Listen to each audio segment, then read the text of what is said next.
In the 1970s, a young woman stood inside a shopping mall in Richton Park, Illinois, holding her firstborn son. A photographer told her to smile for the camera. She did. That simple photograph, taken in a bustling mall, would become the last proof that her child ever existed. For the next 50 years, it would be the only thing she had left of him. How could a child just vanish? How could a mother be separated from her son with no explanation, no goodbye, and no records? This is a story of Elizabeth, her lost son, and the one photograph that held a life. Richton Park Mall in the 1970s was the heart of the community. It was a place filled with noise and life, the squeak of new shoes from the shoe store, the latest hits spinning in the record shop, the chatter and laughter from the food court. And nestled near the center corridor was a small, unassuming photography studio. It was here, in 1974, that a 19-year-old Elizabeth found a moment of peace. Elizabeth was unmarried, scared, and living in an era where single motherhood was often seen as a shame, something to be hidden away or quietly erased. Society's judgment was a heavy weight, and the future felt uncertain. But inside the mall, surrounded by the everyday chaos of life, she felt a sense of safety, a sense of normalcy. That day, she brought her newborn son, Matthew, to the photo studio. She wanted to capture this fleeting moment, to have a beautiful picture of her baby boy. She dressed him in a little outfit and held him close. The flash went off, freezing a moment in time. A young mother, a tiny baby, a flicker of a smile. She paid for the photo, tucked it away, and went back to her life, never imagining that this single print would become the most important document she possessed. She never knew how much that one picture would come to matter, because she believed she had a lifetime of moments with her son ahead of her. She was wrong. Just 2 weeks after that photograph was taken, Elizabeth's world fell apart. She was told by social workers that her baby would be placed into temporary care. It was just for a little while, they said. It was for his own good, for his future. They promised it was the best thing for him. She was young and trusted the people who were supposed to help. There was no court hearing, no official papers to sign that explained what was truly happening, and most devastatingly, no chance to say goodbye. She was given no address, no contact information. Just bag assurances. By the time the full, horrifying reality set in, it was too late. Her son was gone. When she tried to find him, she was met with a wall of silence. The records were sealed. Her phone calls went unanswered. The people who had promised to help now offered nothing but empty words and closed doors. Her son, Matthew, had been adopted. His identity changed and his past erased. It was as if he had never been hers. The system, designed to protect children, had swallowed her son whole, leaving Elizabeth with nothing but a haunting silence and a single, fading photograph taken in a mall that no longer exists.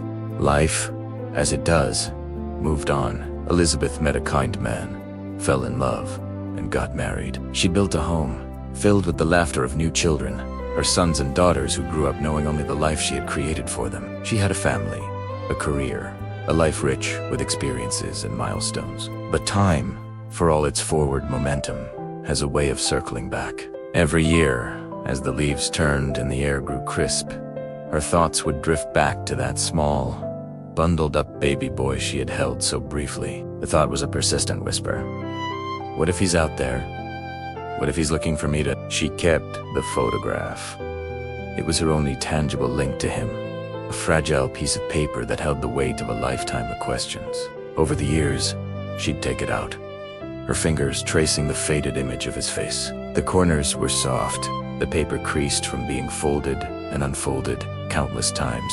It was proof that he was real, that her memories weren't just a dream, that a piece of her heart was walking around somewhere in the world. She'd stare into his tiny, dark eyes and wonder what color they were now. Did he have a smile? Did he have a good life? Was he happy? The photograph was her secret, a quiet promise she kept to herself, a symbol of a hope that refused to die. Fast forward to 2019. The once bustling Richton Park Mall was now a ghost of its former self. It stood silent and derelict, a monument to forgotten times. The grand entrance was boarded up, windows were shattered like broken teeth, and signs hung peeling and weather-beaten. Inside, dust motes, danced in the slivers of light that pierced the gloom. The photo studio, the place where her story began, was a scene of decay. The roof had partially collapsed, and rain had warped the floorboards.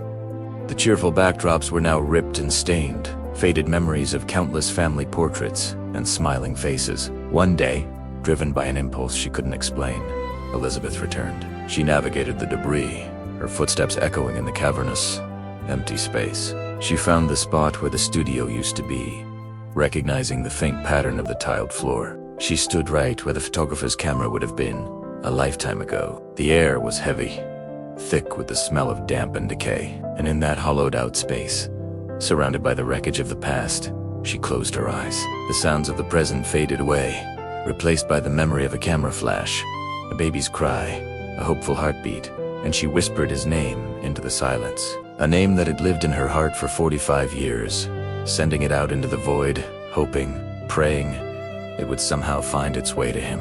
It was a prayer, a final, desperate call into the past. Little did she know, her voice was about to be answered. After the birth, Elizabeth was told her baby boy had passed away. 4 years, she carried a single, worn photograph of him, a constant, painful reminder of the son she never got to know. The grief was a shadow that followed her everywhere. She believed he was gone forever, and a part of her heart was buried with him. Every year on his birthday, she would light a candle, a silent tribute to the life she thought was lost. The photograph was her only connection, a fragile link to a past filled with sorrow and unanswered questions. It was a secret she kept locked away, a burden too heavy to share. But as the years turned into decades, a tiny seed of doubt began to sprout. Was it possible? Could there have been a mistake? This flicker of hope was both terrifying and electrifying. The hospital had been so certain, but what if they were wrong? The thought was almost too painful to entertain, yet it refused to go away. She started to question everything she had been told, replaying that day in her mind over and over. Was there a chance her son was still out there somewhere, living a life she knew nothing about? The possibility hung in the air, a tantalizing whisper that promised either ultimate joy or devastating heartbreak. Then, at her daughter's urging, she reluctantly agreed to take a DNA test. She had lived with her version of the truth for so long that challenging it felt like a betrayal. What if the test confirmed her worst fears? What if it brought up even more pain? She pushed the kit aside, letting it gather dust. But one sleepless night, driven by a force she couldn't explain, she finally sent it in. Weeks turned into an agonizing wait. Every phone notification made her heart leap into her throat. She tried to prepare herself for any outcome, bracing for the final, definitive answer that would shape the rest of her life. One evening, her phone lit up with a notification that would shatter her world in the most beautiful way possible. A close family match had been found, a male, born in 1974, in Illinois. His profile mentioned he had also taken the test, searching for answers about his birth mother. Her hands trembled as she read the words. It couldn't be. Could it? The details aligned perfectly. It was a 1 in a million chance, a statistical impossibility that was suddenly staring her in the face. All the air left her lungs. Time seemed to stand still as the reality of the notification began to sink in. A message appeared on her screen. It was from him. I think you might be my mother, it began. I was adopted, and I was born in a hospital near Richton Park. That was it. That was the confirmation she never dared to hope for. Elizabeth collapsed onto the floor, overwhelmed by a tidal wave of emotions. The photograph in her hand was no longer a symbol of loss. It was a promise fulfilled. The baby in the picture was real. He was alive, and after nearly 50 years of silence and sorrow, hope was real too.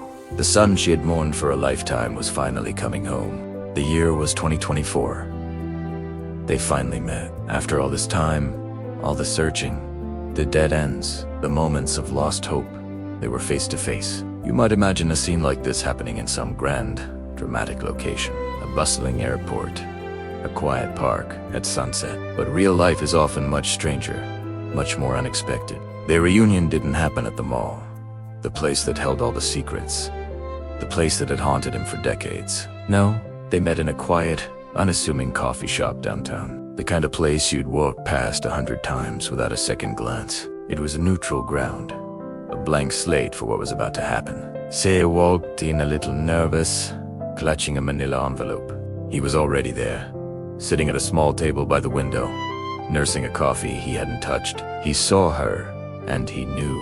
Even after all these years, he recognized something in her eyes. She sat down, and without much of a preamble, she slid the envelope across the table. Her hands were trembling just a little. He opened it and pulled out a single photograph. It was old, the colors faded, the edges softened by time. It wasn't the image of the people in the photo that struck him first. It was the background, a swirly, painted backdrop of blue and white clouds. He knew it instantly. He would know it anywhere. It was the photo studio. The one from the mall, the place where his memory began, and where, for so long, he thought his story had ended. That single photograph was the key, the missing piece that confirmed everything. It was real. It all happened, and the woman sitting across from him, she was the other half of that memory. So what happens next? What do you do when you find a piece of your past you thought was gone forever? Do you try to go back? Do you try to fill in every blank, every lost year, every unanswered question? For them, the answer was no. They understood that you can't rewrite the past. The ink is dry, the years they lost. Te weragoni. Trying to relive them or mourn them would only keep them trapped there. Instead, they made a different choice, a braver choice. They decided to build a future. They started not with questions about what was, but with conversations about what could be. They talked about their lives, the separate paths they had walked. They discovered shared interests, laughed at silly coincidences, and found comfort in the simple fact of each other's presence. It wasn't about reclaiming a lost childhood. It was about discovering a new family. And the mall, the abandoned, decaying structure that had stood as a monument to his loss for so long. It wasn't just an empty shell anymore. It became a landmark on their new map. They went back there together, not with sadness, but with a sense of closure. Walking through the dusty corridors, they didn't see a ghost. They saw a starting point. The mall, in its own strange way, had finally given something back. It hadn't been a tomb for his memories after all. It was a time capsule, preserving a story until the right people came along to open it. It was the silent witness that finally got to tell its tale. The empty space was filled not with shoppers or music, but with the quiet understanding of two people finding their way back to each other. It was no longer a place of absence, but a symbol of their reunion. Some places don't die, they just wait. They hold on to the stories whispered in their halls, waiting for the right moment to share them. If this story moved you, and you want to hear more real stories of lost families and the unexpected places that bring them back together, please subscribe. Thanks for watching.